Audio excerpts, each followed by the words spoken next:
Okay. Now, if you need to use a pole, you never want to do it like this because the person can actually pull you in the water. Leaning over or bending over.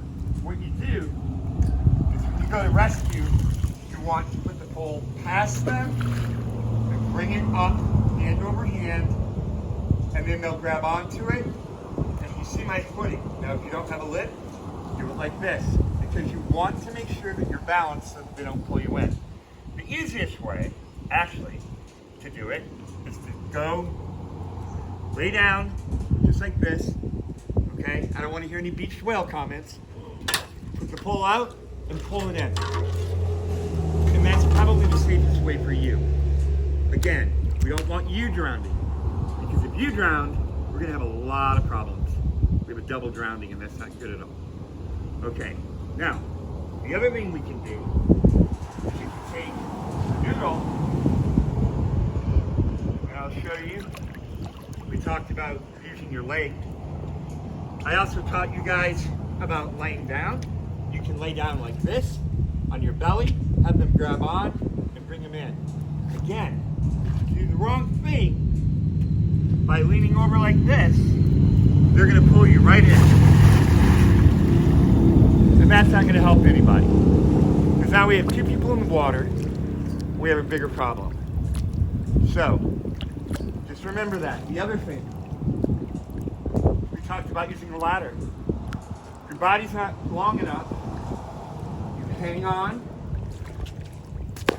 put this out, let them grab on, and just bring it in this way. Chances are they're going to climb in, hand over hand, and pull themselves right up to you. So I want you to remember something really important, guys. Never, ever, ever, unless you've gone through a full lifeguard training course, attempt to do a water rescue. And that means actually jumping in, coming in, and trying to help somebody. It can be fatal for you and the other person. Why risk it? That's why I'm teaching you the stuff I am. This is all Red Cross water safety stuff, and that's what I want you to learn. Okay, we're gonna go back down to the shallow end again. I know a lot of moving around, but come on and follow me.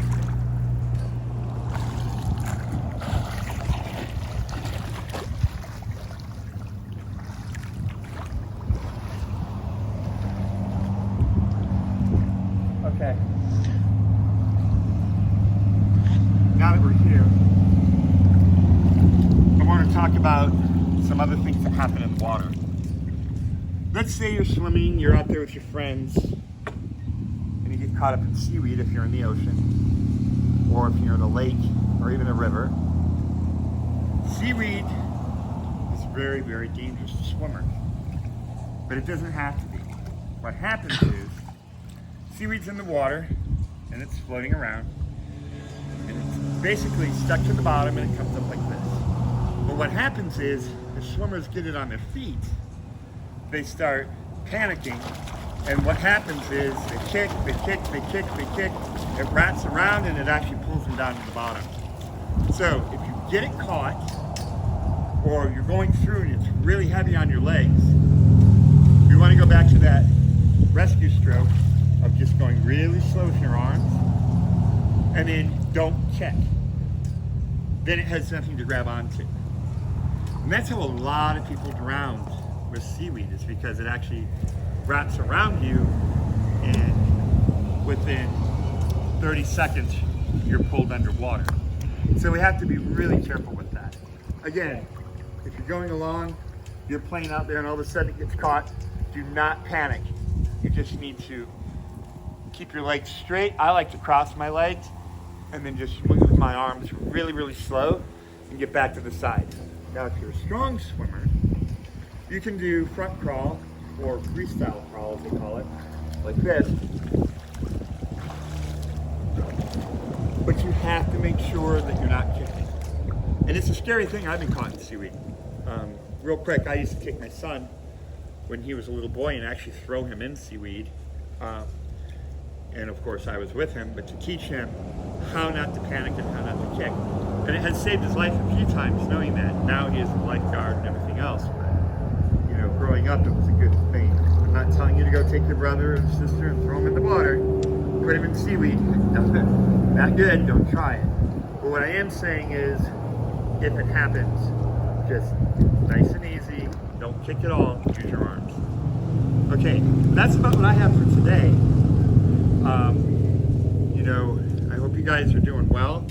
I would like to talk about one more thing while we're out here, and that's eye protection from the sun, because your eyeballs can get sunburned. When you're out at the beach, out at the pool, at a lake, even on a boat, kayaking, jet skiing, whatever, your eyes can actually get sunburned. They get very dry and it hurts really bad.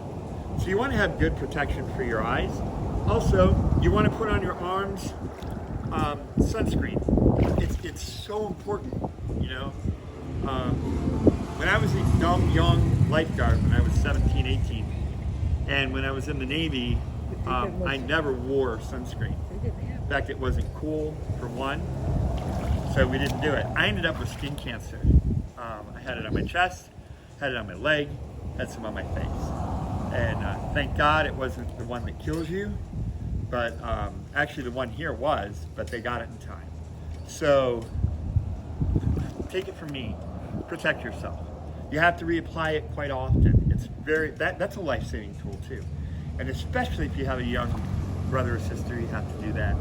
Also, if you have a dog and you take it out walking and it's got light fur and it's white or tan like a lot of Chihuahuas, you can rub it on their fur because it's got to protect their skin. Or you can put it on a baby. It's very important. Okay, my wife's going to interject something here. You can also put a baby light-colored or toddler t-shirt on your dog, depending on what size of it, sometimes even a adult or teenager side for the dogs. And remember, black asphalt is very hot and can dehydrate your dog. You should always carry water for you and your dog when you're out about, because it's not per se a water safety, but it is a safety for prevention of dehydration. All right, now that we've had that little safety note, again, just be safe, you guys. I know you have a lot of homework to do, so I'm going to let you go. Maybe not homework, but other videos and things to watch. So we're going to say goodbye for now, and we'll talk a little bit later. Right? Mrs. Snider says wash your hands. Have a wonderful day. I know. Tell me if he's a mean teacher, please. All right, talk to you guys later.